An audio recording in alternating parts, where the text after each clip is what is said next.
शब्दार्थ अनुवाद तात्पर्य कृष्ण कृपा मूर्ति श्री श्रीमद अभय चरणारविंद भक्तिवेदांत स्वामी श्रील प्रभुपाद द्वारा यस्मादंडम विराट यज्ञे भूतेन्द्रिय गुणात्मक तद्रव्यमत्यगात विश्वम गोभी सूर्य इवा तपन। यस्मात् जिनसे अंडम ब्रह्मांड। अच्छी तरह आवाज नहीं आ रही है सबकी। विराट तथा विराट रूप यज्ञ प्रकट हुआ। भूत तत्व इंद्रिय इंद्रियां गुणात्मक गुणात्मक तद्द्रव्यम ब्रह्मांड तथा विराट रूप आदि अत्यगात पार कर गया।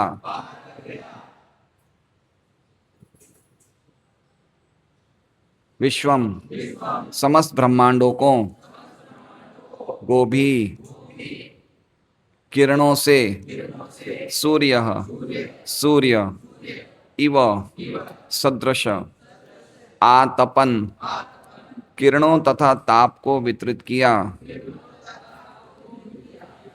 अनुवाद। श्री भगवान से सारे ब्रह्मांड तथा समस्त भौतिक तत्वों गुणों एवं इंद्रियों से युक्त विराट रूप उत्पन्न होते हैं। फिर भी वे ऐसे भौतिक प्राकट्यों से उसी प्रकार पृथक रहते हैं जिस प्रकार सूर्य अपनी किरणों तथा ताप से पृथक रहता है। ओम अज्ञानतिमिरान्धस्य ज्ञानाञ्जनशलाकया चक्षुरुन्मिलितं येन तस्मै श्रीगुरुवे नमः। नाम श्रेष्ठमनुमपि शचीपुत्रमत्र स्वरूपं रूपं तस्यागतं उरुपुरीं मातुरीं गोष्ठवाटीं राधाकुण्डं गिरिवरमहो राधिका माधवाशां प्राप्तो यस्य प्रथितकृपया श्रीगुरुं तं नतोऽस्मि। वन्देऽहं श्रीगुरोः श्रीयुतः पदकमलं श्रीगुरून् वैष्णवांश्च श्रीरूपं सहगृजातं सहगण रघुनाथान्वितं तं सजीवं साद्वैतं सावधूतं परिजनसहितं कृष्ण चैतन्यदेवं श्री राधा कृष्ण पादान सहगण ललिता शिवशाखान्वितांश्च गुरु वैष्णव भगवान तिने स्मरण है विघ्न विनाशन अनायास होय निजवांछित पूर्ण। हरे कृष्णा कृष्णा कृष्णा हरे हरे हरे राम राम राम हरे हरे। सभी भक्तों का स्वागत है भागवतम क्लास में। तो श्लोक संख्या 18 से 22 हम लोग एक पाद विभूति और त्रिपाद विभूति का वर्णन सुन रहे हैं कि त्रिपाद विभूति का अर्थ क्या होता है? भगवान का धाम, आध्यात्मिक जगत। और एक पाद विभूति का अर्थ है भगवान की सृष्टि का 1/4 अंश। एक पाद, पाद मतलब अंश, एक पाद मतलब 1/4 अंश, और त्रिपाद मतलब 3/4 अंश। संदीप जी सुन रहे हैं ना बराबर? क्वेश्चन पूछूंगा आपसे। तो 3/4 अंश मतलब त्रिपाद और 1/4 अंश मतलब एक पाद। भगवान दोनों सृष्टियों के स्वामी हैं, लेकिन पर्टिकुलरली ये 4-5 श्लोकों में दोनों में क्या क्या अंतर है, त्रिपाद को इतनी ऊंचा क्यों बताया जाता है, एक पाद को इतना निकृष्ट क्यों बताया जाता है, उसको हमने सुना। तो कल का श्लोक में हमने देखा कि किस प्रकार जीव अलग अलग मार्गों पे भ्रमण करता है और अपने दो मार्ग, ज़्यादातर 2 मार्ग बताए गए हैं, एक भोग का मार्ग, एक मोक्ष का मार्ग।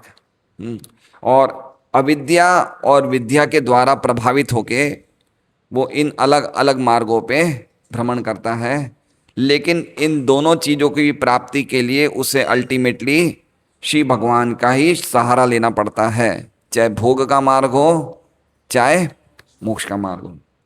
तो पिछले 2 श्लोकों में हमने जीवों की स्थिति देखी कि जीव, जैसे इससे पहले वाले श्लोक में भी देखा कि भगवान के धाम में भक्त रहते हैं, ऊंचे ऊंचे लोकों में वो रहते हैं जिन्होंने ब्रह्मचर्य वानप्रस्थ संन्यास आश्रम में आश्रम में हैं, और जो इस जगत में रहते हैं वो लोग ग्रह मेधी हैं, जो ग्रह के कार्यों में बड़े आसक्त रहते हैं, और जो कठोर ब्रह्मचर्य व्रत का पालन नहीं कर पाते वो इन जगत में रहते। तो हमने अलग अलग चीज़ें देखी, भगवान की दिव्य स्थिति देखी, कैसे भगवान क्या कहते हैं, अमृत के और क्षेमम के, अमृत अमृत के और अभयता के स्वामी हैं, है ना। और क्या नाम है, अमृत अभयता के स्वामी हैं, और उनकी जो महिमा है वो बोलना अपरिमेय, कोई उनकी महिमा को गान नहीं कर सकता है। ये तो हम पे बड़ी विशेष कृपा है जो हम भगवान की महिमा का गान कर रहे हैं हरे कृष्ण महामंत्र के द्वारा। हरे कृष्णा कृष्ण कृष्ण हरे हरे, हरे राम राम राम हरे हरे। भागवत में करभाजन मुनि राजा निमि को बोलते हैं कि द्वापर में और सतयुग में और त्रेता युग में तो लोग भगवान की आराधना करते ही थे, लेकिन कलाव अपि तथा शुणु, लेकिन कलयुग में भी लोग करते हैं। तो कलयुग क्या योग, कलयुग का युग ही ऐसा है कि वो भगवान की आराधना का युग नहीं है, लेकिन कलयुग में भी लोग करते हैं। कैसे करते हैं? भगवान के नाम संकीर्तन के द्वारा। कि इतनी बड़ी हमें इतना विशेष कृपा है कि भगवान के नामों का उच्चारण करने के द्वारा हम परम भगवान की आराधना कर रहे हैं। वो भगवान जो क्या कहते हैं, अमृतत्व के स्वामी हैं, जो मरणशील धर्म से पृथक है, ऐसे भगवान की हम आराधना करते हैं। तो आज के श्लोक में हम भगवान की क्या दिव्य स्थिति है, जीवों की स्थिति जानने के बाद भगवान कौन सी स्थिति पे हैं, दिव्य स्थिति पे, उसका हम चर्चा करेंगे। तो वो बहुत ही सुंदर श्लोक है। यस्माद अंडम विराट यज्ञ। यस्माद मतलब वो भगवान से, यस्माद का अर्थ क्या हो गया? वो भगवान से। यस्माद मतलब जिनसे, जिन भगवान से। क्या क्या निकलता है? अंडम। अंडम मतलब क्या निकलता है? ब्रह्मांड। और क्या निकलता है? विराट, विराट रूप। यज्ञ मतलब उत्पन्न होता है, प्रकट होता है, जन्म लेता है। तो वो भगवान जिनसे क्या क्या चीजें निकल रही है? ब्रह्मांड एवं विराट रूप। और क्या निकल रहा है? भूतेंद्रिय गुणात्मक। भूत मतलब पंचमहाभूत, इंद्रिय मतलब हमारी 11 इंद्रियां, और गुणात्मक, गुणात्मक मतलब प्रकृति के 3 गुण। ये सब कहाँ से निकल रहे हैं? ये सब भगवान से निकल रहे हैं। कुछ सुन के आश्चर्य लग रहा है, नहीं लग रहा है? कहाँ से निकल रहे हैं? भगवान से निकल रहे हैं। देखिए, हम इस बात को बड़ा गंभीरता से नहीं लेते हैं। जैसे हमने काफ़ी यहाँ पे ये पेड़ की तने रखी हैं, यहाँ पे रखी है ना, ये हमने किस काम के लिए ली है? लकड़ा है, ये लकड़ा जलाने के लिए। तो लकड़ा कहाँ से मिल रहा है हमें? लकड़ा कहाँ से मिल रहा है? पेड़ में लकड़ा है तो ही तो हमें लकड़ा मिल रहा है ना। अगर पेड़ में लकड़ा नहीं होता तो लकड़ा मिलता? अब देखिए, लकड़ा आ रहा है पेड़ से, क्यों? क्योंकि पेड़ में क्या है? लकड़ा। तो भगवान से क्या आ रहा है? ब्रह्मांड, विराट रूप, सभी इंद्रियां, सभी पंचमहाभूत, सभी प्रकृति के 3 गुण कहाँ से आ रहे हैं? भगवान से। लेकिन भगवान इनमें नहीं है। कितनी बड़ी बात नहीं लग रही है? पेड़ में क्या है? इसलिए पेड़ क्या दे रहा है? लकड़ा। भगवान से क्या क्या चीजें आ रही है? पंचमहाभूत आ रहे हैं, ब्रह्मांड आ रहा है, विराट रूप आ रहा है।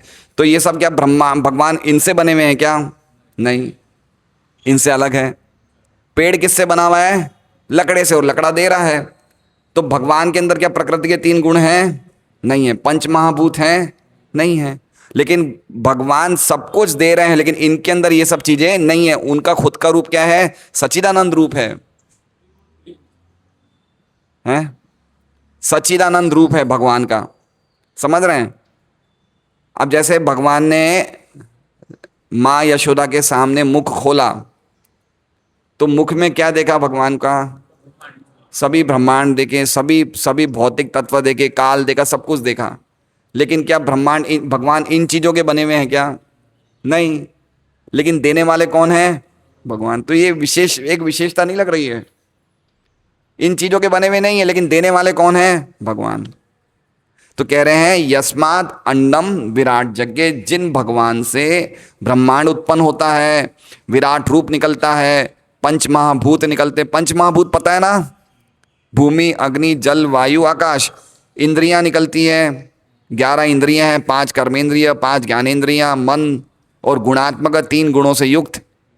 तीन गुण। ये जगत कैसा बना हुआ है, ये जगत कैसा है, ये ब्रह्मांड कैसा है, भूतेंद्रिय गुणात्मक, पंच महाभूत इंद्रियां और गुणों से भक्त जगत बना हुआ है। लेकिन सब कुछ आ कहां से रहे हैं, सबको जन्म देने वाले कौन है, भगवान।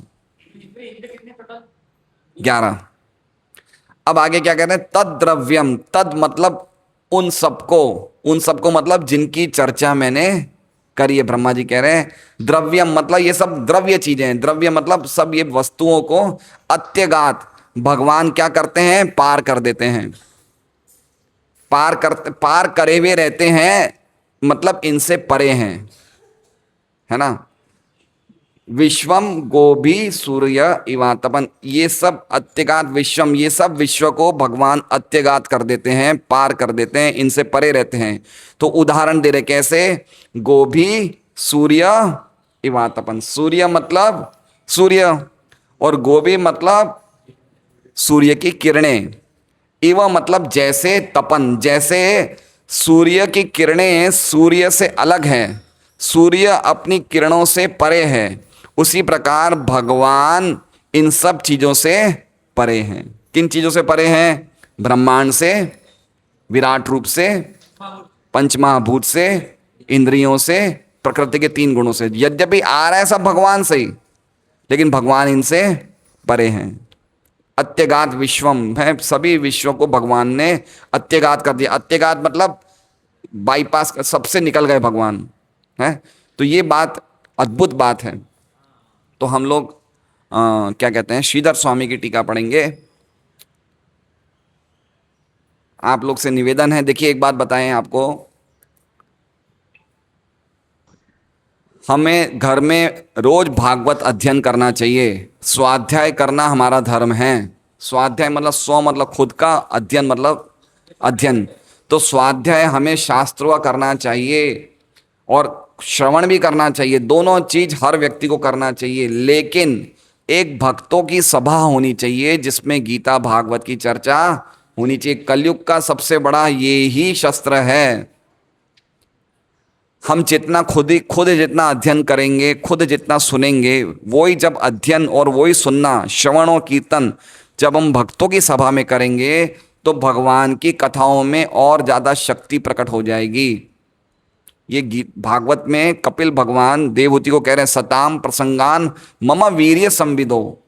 मम वीर्य मतलब मेरी जो कथाएं हैं और ज़्यादा वीर्यवान और ज़्यादा शक्तिशाली हो जाती है। सताम प्रसंगान जब भक्तों के संग में बोली जाती है। इसलिए एक ऐसी सभा होनी चाहिए जिसमें हरि सभा, भगवान के भक्तों में और भगवान के बीच में भगवान की चर्चा भगवान के भक्तों के बीच होनी ही चाहिए। तो हमें भी लगता है कि जब हम भागवत क्लास में आते हैं तो हमें कुछ चीज़ें ज़्यादा समझ में आती है। आप लोग का तो पता नहीं, लेकिन मुझे ज़्यादा समझ में आता है। मैं खुद पढ़ता हूँ और पढ़ने के बाद घर पे ही पढ़ता हूँ तो इतनी चीज़ें समझ में नहीं आती है। जैसे अभी मैं खुद के स्वाध्याय में भी दूसरे स्कंद का 5वां अध्याय पढ़ रहा हूँ, अभी भी वही पढ़ रहा हूँ जो मैंने 1 महीने पहले वहाँ पे चर्चा करी। लेकिन अब मैं पढ़ रहा हूँ ना, तो वो चीज़ें समझ में नहीं आ रही जो मैंने समझाई थी। इसलिए भक्तों की सभा में भागवत सुननी चाहिए। ये हमारा पूर्वम पूर्वतरम कृतम। गीता जी में कहते हैं कि जैसे पूर्व में आचार्य करते थे वैसे ही हम कर रहे हैं। पूर्व में सुखदेव गोस्वामी, सूत गोस्वामी, परीक्षित महाराज, शौनक ऋषि यही तो करते थे, है ना। 4 कुमार, शिवजी, नर नारायण ऋषि बद्रिकाश्रम में यही तो करते हैं। तो हम भी वही कर रहे हैं जो उन्होंने किया, हम उन्हीं के मार्ग पे चल रहे हैं। यही तो है महाजनों ये नगता सपंता। इसलिए समय निकाल के हमें जरूर एकत्रित होना चाहिए जिससे कि हम भागवत क्लास नियमित रूप से सुन सके। खाली भागवत क्लास सुनने से ही हमारा परम कल्याण हो जाता है। सभी हृदय का अंधकार सब नष्ट हो जाता है। तो मोबाइल साइलेंट कर दीजिए। अब हम देखते हैं श्रीधर स्वामी क्या बोलते हैं।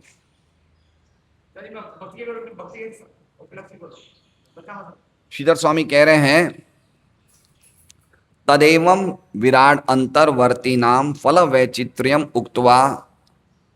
इस प्रकार भगवान ने अंतर्गत लोगों की, अलग अलग लोगों की फल की विविधता जनाने के बाद, पिछले श्लोक में क्या बताया, अलग अलग लोगों को अलग अलग अधिकार प्राप्त है।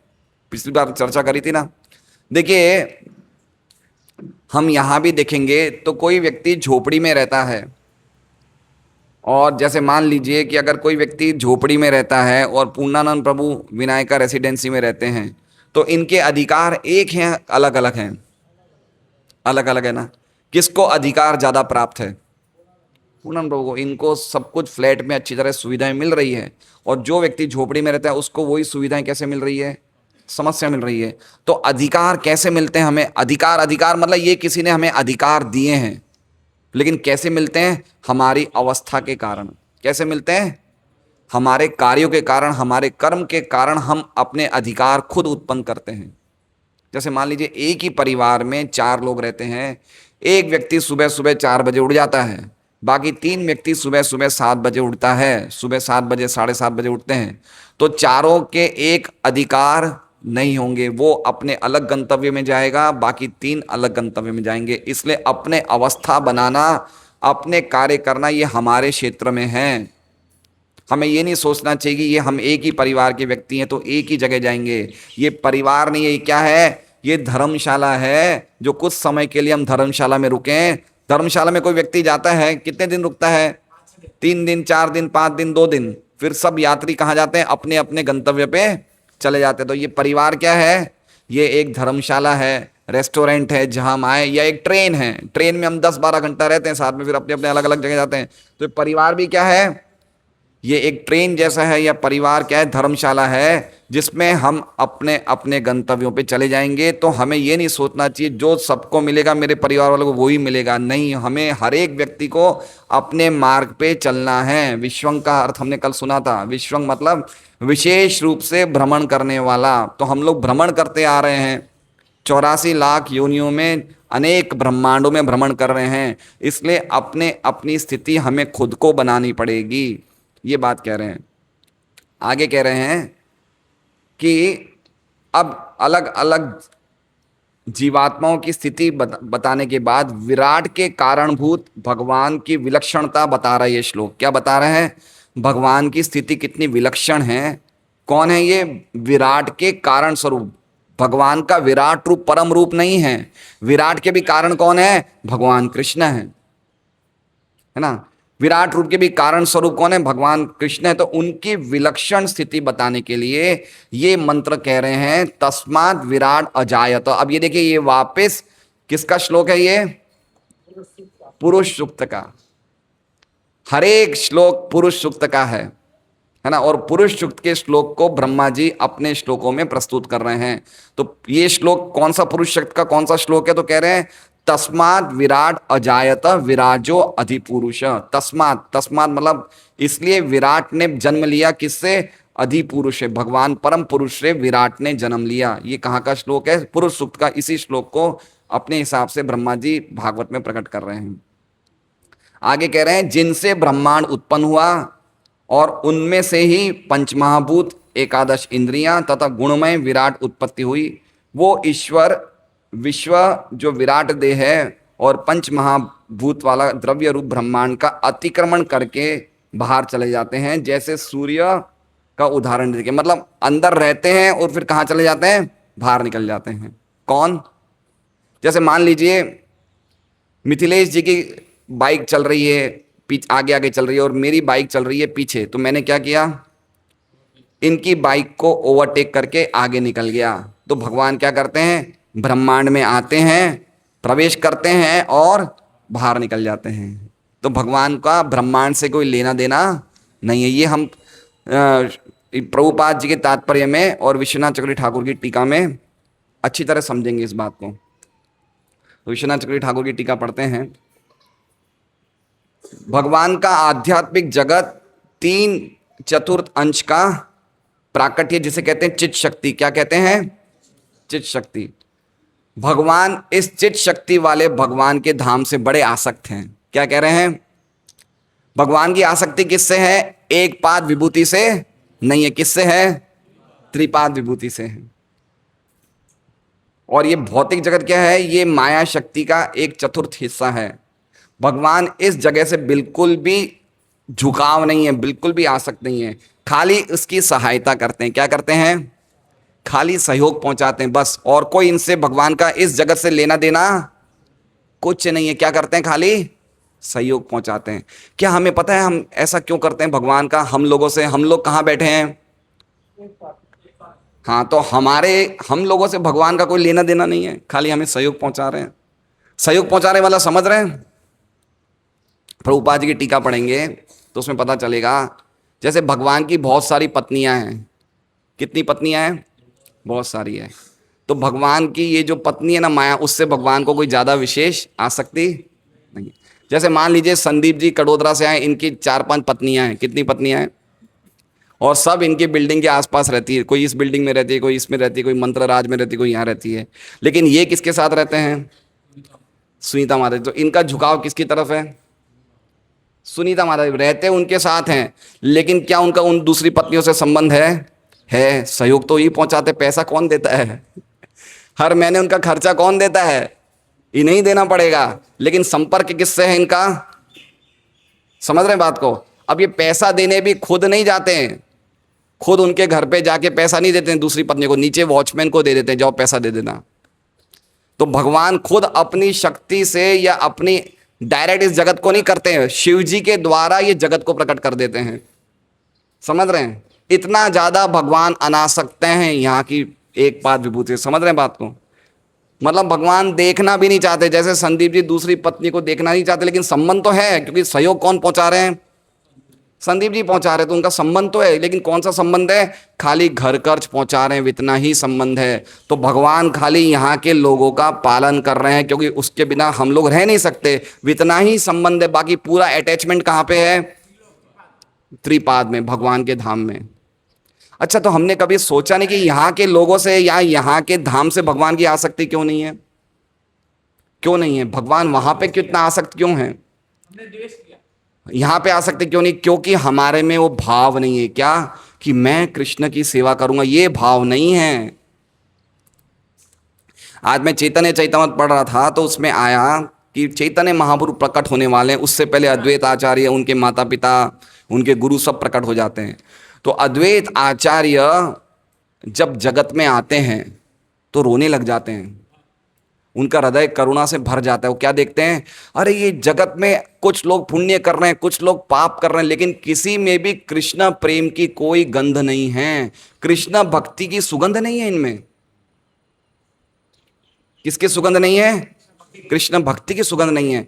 तो अगर देखा जाए तो इस जगत में खाली एक ही चीज नहीं है, बाकी सब चीजें इस जगत में। क्या?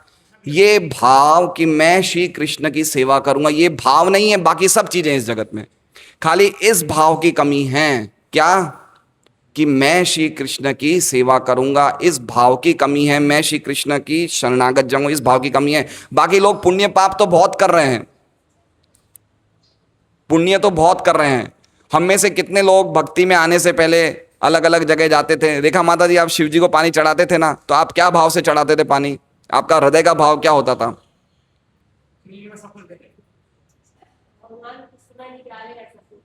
भगवान में कुछ समय निकालें, इसलिए शिव जी पानी चढ़ाते थे। लेकिन कृष्ण से मेरी प्रेम हो, भक्ति हो, ये भाव तो नहीं था ना, नहीं था ना।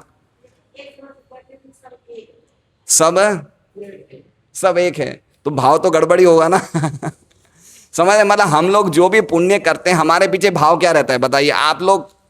हमारे भक्त लोग जो भी पहले आए भक्ति में, उससे पहले कोई भी पुण्य करते थे, उसका भाव क्या रहता था?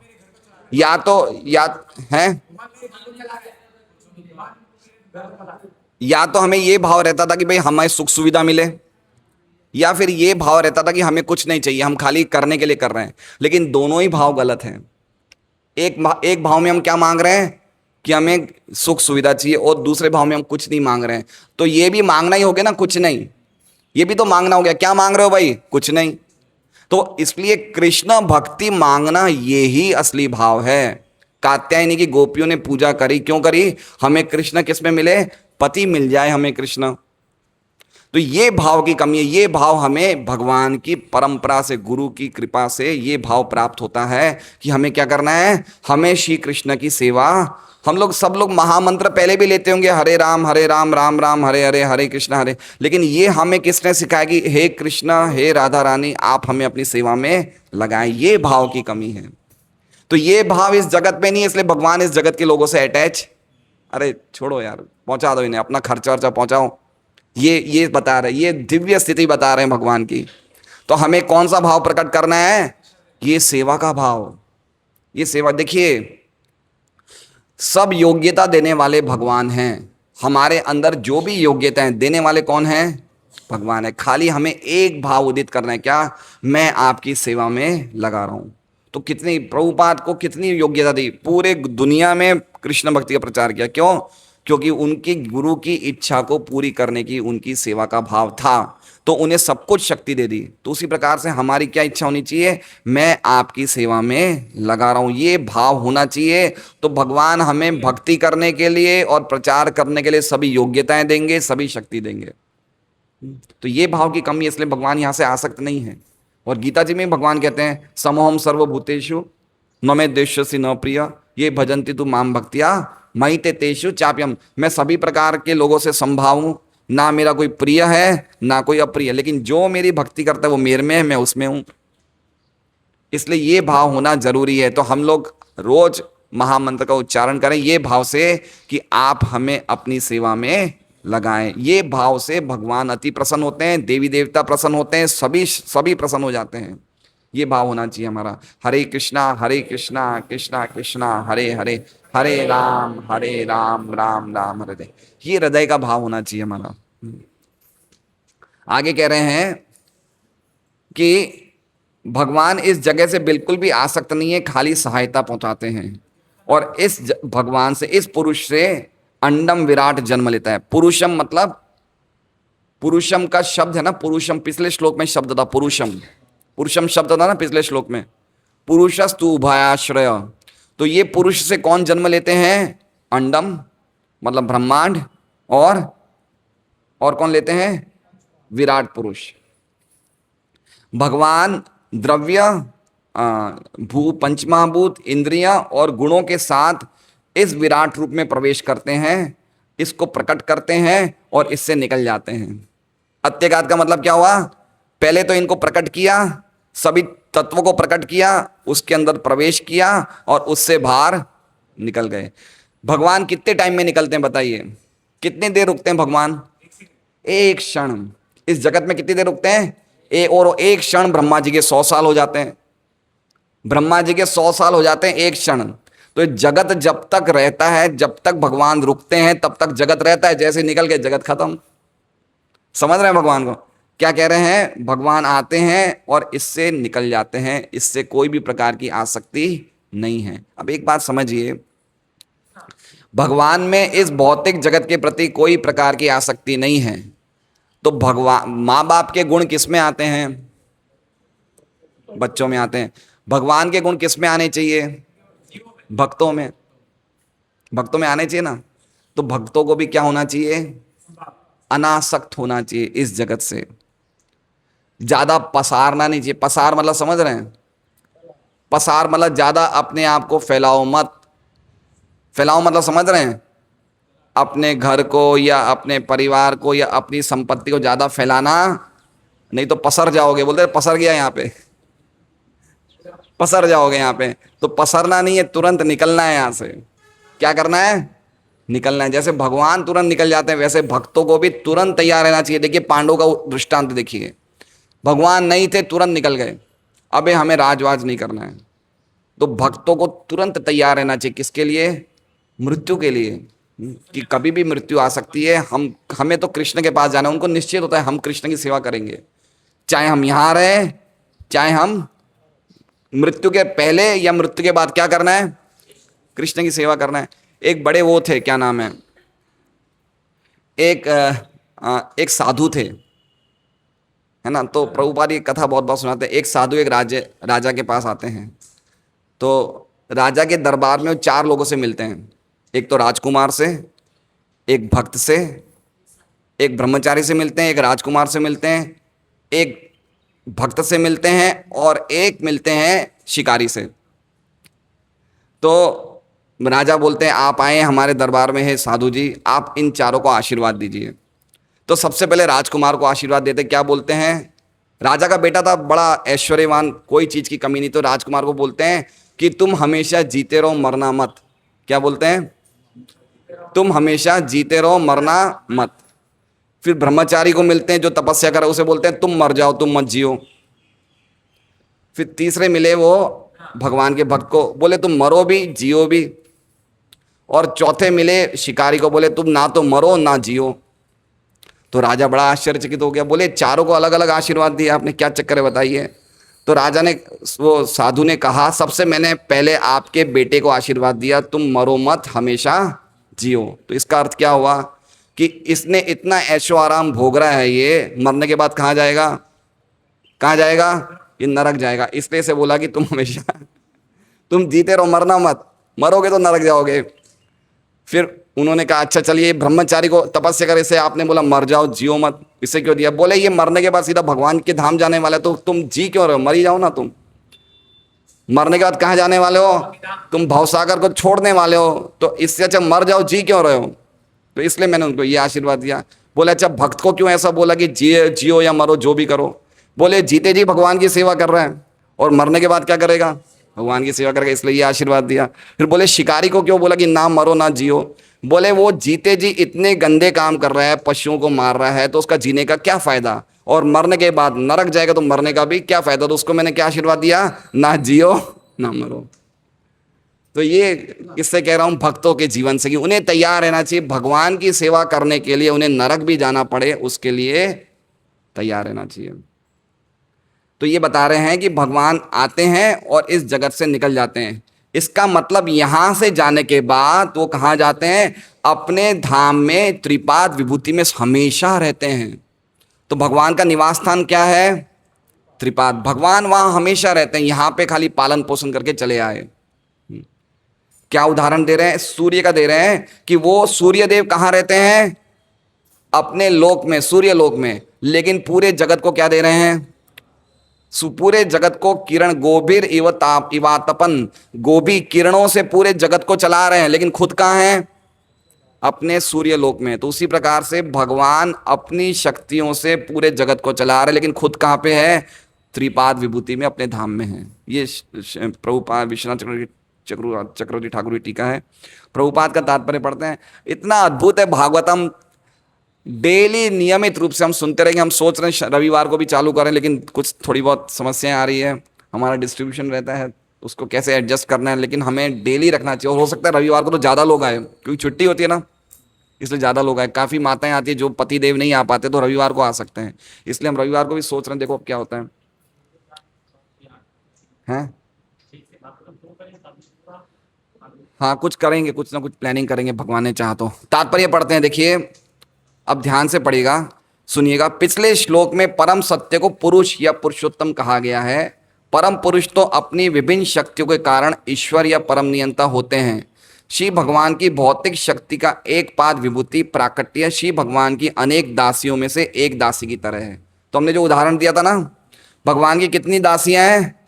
अनेक दासियां हैं। लक्ष्मी सहस्र शतक संभ्रमक है ना, भगवान की अनेक रानियां हैं। तो ये जो माया शक्ति है, ये भी क्या है? ये भी एक दासी है। ये कौन है? ये भी दासी। लेकिन ये दासी से कोई उनका लेना देना, अटैचमेंट नहीं है, संबंध है भाई, चल रही है ना, उनके बिना चल नहीं सकता है ना। चलाने वाले भगवान हैं, लेकिन बस इतना ही अटैचमेंट है, जिसके प्रति श्री भगवान अधिक आकृष्ट नहीं होते, जिसे गीता में भिन्ना प्रकृति कहा गया। भिन्ना प्रकृति कहा गया गीता के 7वें अध्याय के 4थे श्लोक में। भूमिर आपो अनल वायु खम मनो बुद्धिरेव च अहंकार इति में भिन्ना प्रकृति। तो जल भूमि अग्नि, ये क्या है? भगवान की अलग शक्ति है, इससे भगवान का कोई विशेष अटैचमेंट नहीं है। किंतु त्रिपाद विभूति क्षेत्र श्री भगवान की शक्ति का शुद्ध आध्यात्मिक प्राकट्य होने के कारण एक प्रकार से उन्हें अधिक आकृष्ट करने वाला है। तो वहां से भगवान क्यों आकृष्ट होते हैं? क्योंकि सब लोग क्या कर रहे हैं वहां पे? भगवान के धाम में सब क्या कर रहे हैं? सब भगवान की सेवा कर रहे हैं, तो भगवान बड़े आकृष्ट रहते हैं ना। सब गोपियां, भगवान के बाल सखा, भगवान के माता पिता, जितने भी हनुमान जी हैं या लक्ष्मण जी हैं, या जितने भी भगवान के धाम है, अयोध्या है, द्वारका है, वृंदावन है, वैकुंठ है, सब जगह क्या हो रही है? भगवान की सेवा हो रही है। तो भगवान बड़े प्रसन्न रहते हैं यहाँ पे। भाई कोई व्यक्ति, अब मेरी बात समझिए, अभी जैसे मैं रंजीत के घर जा रहा हूँ और ये मुझे चाय, अरे चाय तो पीना बंद कर दिया, अगर ये मेरे से दूध पानी भी नहीं पूछे तो मुझे कैसा लगे, है ना। और राम तीर्थ जी के घर जा रहा हूँ तो आते ही इन्होंने स्वागत किया, बड़ा आदर सत्कार किया, तो मुझे किसके घर में जाना चाहिए भाई? जहाँ पे कुछ आदर सत्कार हो वहाँ तो जाते हुए अच्छे भी लगे। तो भगवान क्यों वहाँ रहते हैं हमेशा? इतना प्रेम है वहाँ पे, इतना प्रेम है, प्रेम के अलावा कोई भाषा नहीं है वहाँ पे, वहाँ रहते हैं। और यहाँ के लोगों के लिए कोई विशेष उनकी आसक्ति नहीं है, बस ये है कि चला रहे हैं यहाँ के लोगों को। अतः श्री भगवान भौतिक शक्ति को गर्भस्थ करके भौतिक प्राकट्य को उत्पन्न करते हैं और फिर उस प्राकट्य से वे अपने आप को विश्व रूप में विस्तारित करते हैं। तो पहले तो हम सब जीवों को प्रकृति में गर्भस्थ करते हैं, गर्भाधान करते हैं, फिर ये सृष्टि उत्पन्न होती है, फिर सृष्टि में विश्व रूप को डाल देते हैं, विश्व रूप इस सृष्टि को चला रहा है और खुद निकल जाते हैं। अर्जुन को दिखाया गया विश्व रूप श्री भगवान का मूल रूप नहीं है। श्री भगवान का मूल रूप तो पुरुषोत्तम या साक्षात भगवान श्री कृष्ण का दिव्य स्वरूप है। देख रहे हैं, समझ गए बात को? अब दो बात समझ लीजिए जो काफ़ी गलत फहमियाँ हैं। पहली बात तो यह है कि ज़्यादातर लोगों को लगता है कि भगवान का विराट रूप ओरिजिनल रूप है, लेकिन ये ओरिजिनल रूप नहीं है। ओरिजिनल रूप कौन है? श्री कृष्ण का श्याम सुंदर रूप, जो दो हाथों वाला रूप है, जो वेणु बजा रहे हैं, ये मूल रूप है। मूल नारायण कृष्ण हैं। और जो विराट रूप है वो तो तब तक ही रहता है जब तक ये जगत रहता है। तो विराट रूप है वो गौण रूप है, और मूल रूप क्या है? भगवान का श्याम सुंदर रूप या नारायण, वो मूल रूप है, ये समझना चाहिए। श्री भगवान का यहाँ पर बड़े सुंदर ढंग से बताया गया है कि श्री भगवान अपने आप को सूर्य के समान विस्तारित करते हैं। सूर्य अपने असह्य ताप तथा किरणों द्वारा अपना विस्तार करता है, फिर भी सूर्य ऐसी किरणों एवं ताप से सदा पृथक रहता है। सूर्य से क्या निकल रही है? किरणें और गर्मी, लेकिन खुद किरणें और गर्मी सूर्य नहीं है। समझ रहे हैं? गोबर कहाँ से निकलता है? गाय से। तो गोबर गाय से अभिन्न हुआ नहीं हुआ, लेकिन फिर भी गोबर गाय है क्या? नहीं है। तो सूर्य से कहाँ निकल रही है? किरणें निकल रही है, गर्मी निकल रही है, लेकिन किरणें और गर्मी सूर्य नहीं है। तो उसी प्रकार से भगवान की शरीर की किरणों से जगत चल रहा है, लेकिन स्वयं ये जगत भगवान नहीं है, ये बताना चाहते हैं। भगवान इससे परे हैं। निर्विशेषवादी श्री भगवान की किरणों पर तो विचार करता है, लेकिन उसे भगवान की यथार्थ दिव्य सनातन रूप के विषय में कोई जानकारी नहीं होती, जो श्री कृष्ण के नाम से जाना जाता है। अतएव अपने परम साकार रूप में दो भुजाओं एवं बांसुरी से युक्त श्री कृष्ण निर्विशेषवादियों को भ्रमित करने वाले हैं, क्योंकि वे केवल श्री भगवान के विराट रूप विश्व को ही देखने के आदि। अब देखिए, इसमें लिखा है कि भगवान का जो सुंदर रूप है वो किसको भ्रमित करता है? जो निराकारवादी उनको भ्रमित करता है। क्यों? क्योंकि कोई भी व्यक्ति ये नहीं मान सकता है कि एक व्यक्ति ने पूरे जगत को बनाया है। अच्छा, ये हम गीता भागवत भक्तों के संग में पढ़ रहे हैं। हमने भक्ति में आने से पहले हमने जगत में क्या देखते हैं? सूर्य देखते हैं, तारे देखते हैं, चंद्र देखते हैं। क्या हमने कभी सोचा था कि एक व्यक्ति से ये सब निकल रहा है? क्या हमने सोचा था कभी कि एक व्यक्ति से ये सब चीजें निकल रही है? किसी ने सोचा था ये? भक्ति में आने से पहले किसी ने सोचा था? सोनू माता जी, आपने सोचा था? नहीं सोचा था ना। हमने कैसे पता चला? गीता और भागवत भक्तों में संग में पढ़ के पता चला। अगर हम अपनी बुद्धि लगाएंगे, निर्विशेषवादी निराकारवादी क्या लगाते हैं? अपनी बुद्धि। क्या लगाते हैं? कि ये जगत एक व्यक्ति से कैसे निकल सकता है? एक व्यक्ति से जो वेणु बजा रहे हैं, है ना, ब्रह्मा जी भी तो विमोहित हो गए ना। अरे ये बच्चे, ये इनके दोस्त इनको झूठा खिला रहे हैं, इनके कंधे पे चढ़ रहे हैं, ये कैसे भगवान हो सकते हैं?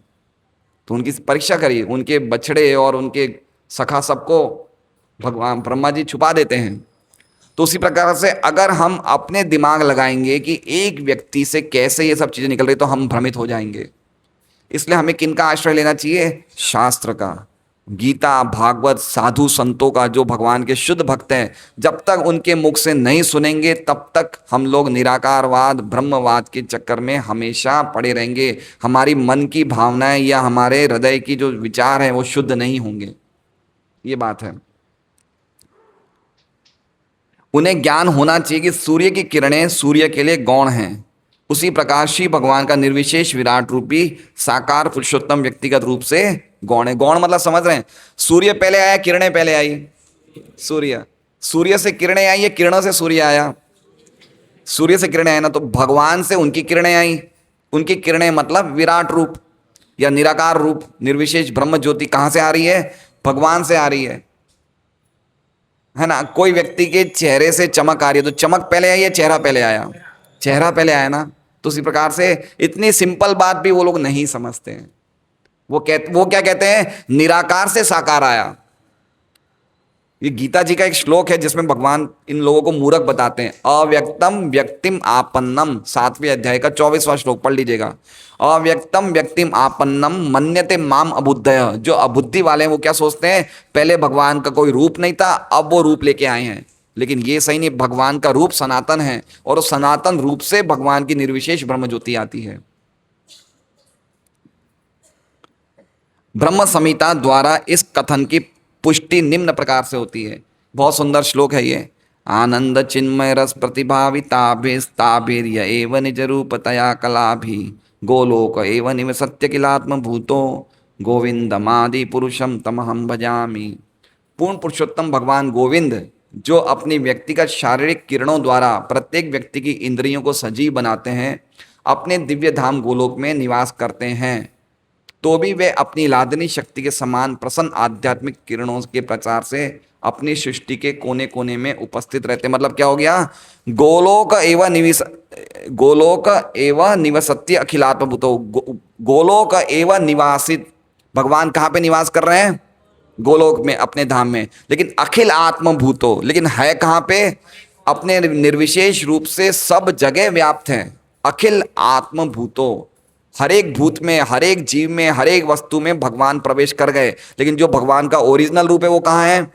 गोलोक में। गोलोक एवं निवसति अखिलात्म भूतो गोविंदम आदि पुरुषम। तो कौन है आदि पुरुष? कौन है? परम सत्य कौन है? गोविंद। गोविंद है। और गोविंद का अर्थ क्या है? जो गायकों और इंद्रियों को आनंद पहुंचाते हैं। तो जितनी ज़्यादा हम अपनी इंद्रियां भगवान की सेवा में लगाएंगे उतनी हमें आनंद अपने आप मिलेगा, क्योंकि गोविंद ही सभी आनंद के स्तोत्र हैं। ये समझना चाहिए। अतः वह अपनी अचिंत्य शक्ति द्वारा एक साथ साकार भी है और निराकार भी है, अथवा वह अद्वितीय है।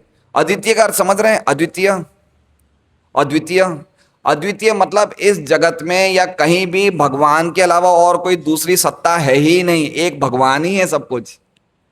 भगवान के अलावा और कोई दूसरी सत्ता नहीं है। सब कुछ किस पे आश्रित है? सब भगवान पे ही आश्रित है। अद्वितीय, उनके जैसा दूसरा कोई नहीं। चाहे देवता हो, चाहे शिव जी हो, चाहे ब्रह्मा जी हो, चाहे अनेक हम जैसे जीव हो, सबकी सत्ता किस पे आश्रित है? भगवान श्री गोविंद पे, भगवान श्री कृष्ण में। अद्वितीय, उनके जैसा दूसरा कोई नहीं है। इसलिए जो हमारे मन की भावना रहती है ना कि भाई, जैसे रेखा माधुरी बोल के हम सभी को भगवान मानते हैं, सभी को ऐसा बोले ना, सभी भगवान हैं। लेकिन ऐसा नहीं है। भगवान तो एक ही है, अद्वितीय, उनके अलावा कोई नहीं है। देवी देवता शिव ब्रह्मा जितने भी हैं वो सब उनकी शक्ति के प्रकाश हैं। हाँ, तो लेकिन ये सही नहीं है ना देखना, यही तो बात है।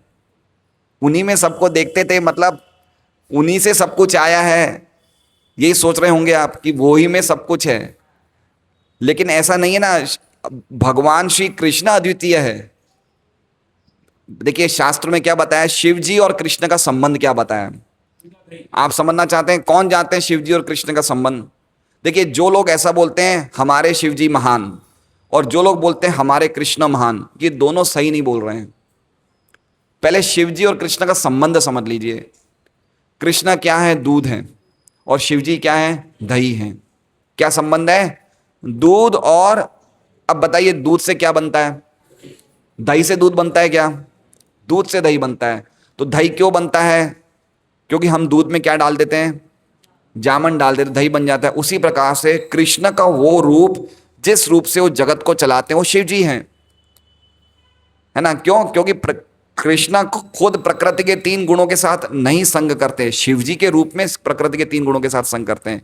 इसलिए शिव जी कौन है? कृष्ण का वो रूप है जिसके साथ प्रकृति संग करती है। शिव कृष्ण डायरेक्ट अपने रूप में नहीं करते।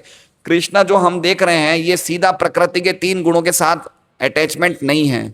तो एक रूप तो देना पड़ेगा ना जिससे प्रकृति के 3 गुण संग कर सके। वो कौन सा रूप है? शिव जी है। इसलिए जगत के माता पिता शिव जी हैं, लेकिन शिव जी कहां से आए? कृष्ण से। इसलिए शिव जी की पूजा करना और कृष्ण की पूजा करना एक स्तर पे नहीं है, दोनों के फल अलग अलग हैं। मोक्ष देने वाले तो कृष्ण ही हैं, भवसागर से पार निकलने वाले कृष्ण हैं, शिव जी नहीं हैं।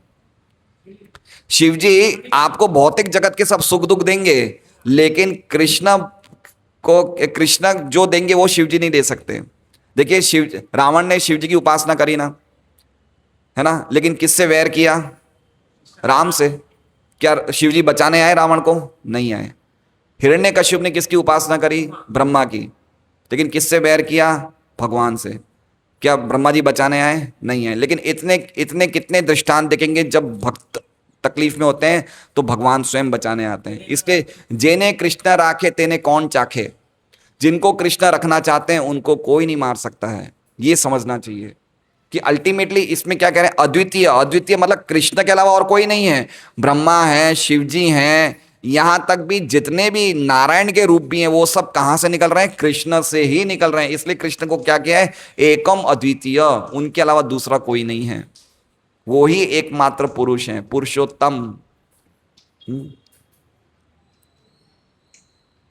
अथवा वह अद्वितीय है और भौतिक तथा आध्यात्मिक प्राकट्यों की विभिन्नता से पूर्ण एकता प्रदर्शित करते हैं। समझ रहे हैं? विविधता मतलब देखिए, हमें भौतिक जगत में विविधता लगती है, कहीं बिल्डिंगें हैं, कहीं घर है, कहीं वृक्ष हैं, कहीं पहाड़ है, कहीं नदियां हैं। इसका मतलब क्या हुआ?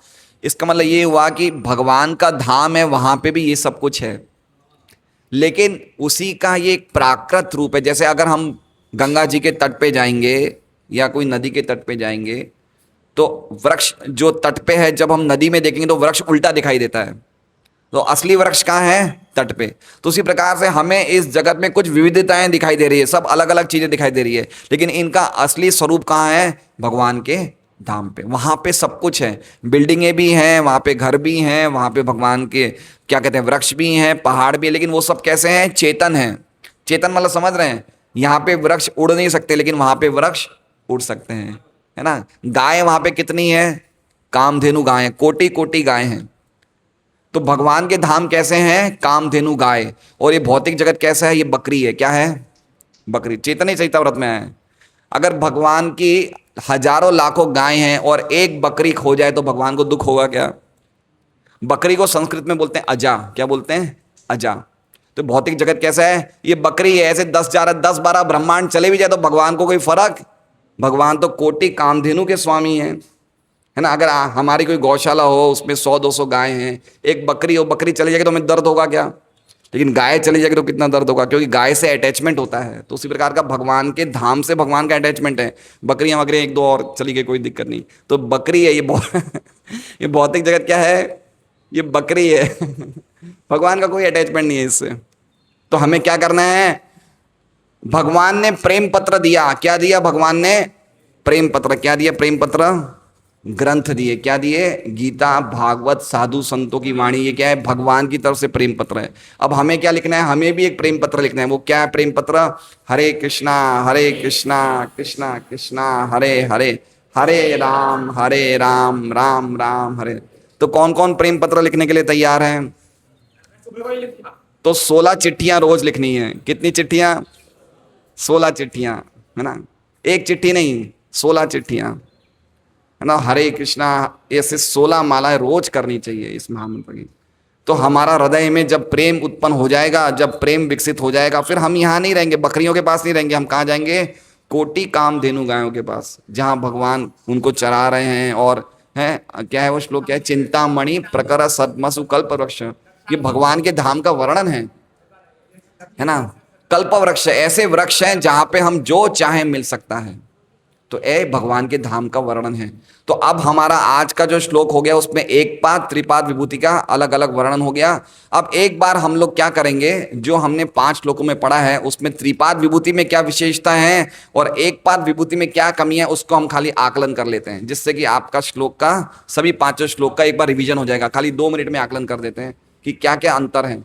अब इसके बाद जो 23वां श्लोक है उसका अलग विषय है, ये एक पाद विभूति त्रिपाद विभूति हो गया है। तो इसमें क्या क्या चीजें हम देख लेते हैं एक बार। देखिए, जन्म मृत्यु का चक्कर कौन सी विभूति में है? एक पाद में। त्रिपाद में जन्म मृत्यु का चक्कर, त्रिपाद एक पाद समझ गए ना, त्रिपाद मतलब भगवान का धाम और एक पाद मतलब ये भौतिक जगत। तो जन्म मृत्यु की साइकिल कहां चल रही है? भौतिक जगत में, त्रिपाद में नहीं है। दूसरा, कौन लोग वहां पे रह सकते हैं भगवान के धाम में? जो लोग ब्रह्मचर्य व्रत का पालन करते हैं, जो बृहत व्रत का पालन करते हैं, जो भगवान के व्रत का पालन करते हैं, वो कहाँ रहेंगे? त्रिपाद विभूति में। और यहाँ कौन रहेंगे? जो बड़े घर के चक्करों में आ सकते हैं। अरे तेरी काम वाली आ जाए क्या, मेरी नहीं आई, क्या है चक्कर, ये नहीं है, क्या सब्जी बनाई, आधा आधा घंटा फोन पे, अरे मम्मी जी कहीं है वो, बैठे राजस्थान में कहीं हो रही है, मैं अठे हूँ थे कटे हो। ये जो बातों में जो लगा रहता है, ये क्या है? घर के चक्करों में लगा हुआ है। वो कहाँ रहेगा? वो यहाँ रहेगा। आगे बता रहे भगवान का झुकाव किसकी तरफ है? त्रिपाद विभूति की तरफ भगवान ज्यादा झुके हुए हैं और एक पाद विभूति की तरफ भगवान झुके हुए नहीं है, जो हमने संदीप जी के उदाहरण से सुना। जीवों का क्या स्वभाव होता है? चौथा पॉइंट, जीवों का क्या स्वभाव होता है? त्रिपाद विभूति में जीव भगवान को संतुष्ट करना चाहते हैं और एक पाद विभूति में जीव खुद को संतुष्ट करना चाहता है ना। हम लोग प्रकृति के तत्वों पे प्रभुता जताना चाहते हैं, हमें चाहिए और ज्यादा चाहिए, ये दिल मांगे मोर, हमें और चाहिए और चाहिए। तो हम क्या जमा रहे हैं? प्रकृति पे प्रभुता जता रहे हैं। ये जीवों का स्वभाव होता है एक पाद विभूति में। और त्रिपाद विभूति में जीवों का कैसा होता है? भगवान की प्रेममयी सेवा करना चाहते हैं। आगे कह रहे हैं डर। बोले डर भय जो है वो त्रिपाद विभूति में बिल्कुल नहीं है। और यहाँ पे भय, हर क्षण यहाँ पे भय लगे, पदम पदम यद विपदाम, हर क्षण हम डरे हुए रहते हैं, यहाँ पे हर क्षण डरे हुए रहते हैं। देखिए, अगर हम कोई बड़ी लाइन में खड़े रहते हैं, रेलवे की टिकट की लाइन में, बस में, बड़े भीड़ में, तो हमारा एक हाथ तो ज्यादा जेब में रहता है कि मोबाइल तो नहीं ले गया कोई, है ना। डर लगा रहता है, कल डर लगा रहता है। कल मेरी लापरवाही से मेरे क्रेडिट कार्ड से 28,000 रुपये निकल गए कल, है ना। तो कोई गलत व्यक्ति से हमारा पाला पड़ गया, वो कुछ गलत वो इंटरनेट की साइट खोल दी और 28,000 रुपये एक साथ, वो तो और ज़्यादा नुकसान हो जाता। लेकिन कह रहे ना, यहाँ पे हर क्षण पे क्या लगा रहता है? डर लगा रहता है। लेकिन त्रिपाद विभूति में कोई डर नहीं है। आगे कह रहे हैं त्रिपाद विभूति में विद्या है और एक पाद विभूति में अविद्या है। और अविद्या के कारण हम भगवान को भूले हुए हैं। क्या भूले हुए हैं? कभी नींद में भगवान याद आते हैं क्या? नींद में कैसे सोते हैं खर्राटे मार के, देखा है? ऐसे सोते कि कभी उठने वाले ही नहीं हैं, है ना। हमें नहीं पता ये हम लोग सपना देख रहे हैं। क्या है ये सपना है। एक दिन का सपना, एक रात का सपना। रात को हम सपना देखते हैं, सुबह उठते हैं, सपना भूल गए, नहीं भूल गए। इसी प्रकार से हम भौतिक जगत भूले हुए हैं। जैसे मान लीजिए कि संतोष की उम्र 35 साल है, अगर मैं संतोष से पूछूं 36 साल पहले कहाँ थे, तो बता पाएगा? नहीं बता पाएगा, भूला हुआ है ये। मरने के बाद कहाँ जाएगा? भूल जाएगा। ये भूल जाएगा कि मुझे संतोष नाम का शरीर मिला था। तो हम सब भूले भटके बैठे हुए हैं, सब कुछ भूल जाएंगे। ये सपना है। ये जगत क्या है? ये सपना है। जो पिछले जीवन में थे वो भूल गए, इस जीवन में, अगले जीवन में, ये जीवन का भूल जाएंगे। तो यहाँ पे जीवा लोग सब भूले विसरे हुए हैं और भगवान के धाम में ये भूलने का स्वभाव नहीं है। वो अपने संबंध को भगवान से सदैव स्मरण रखते हैं। छठा पॉइंट है, आत्माएं कौन सी गिनती की कहाँ पे ज्यादा हैं?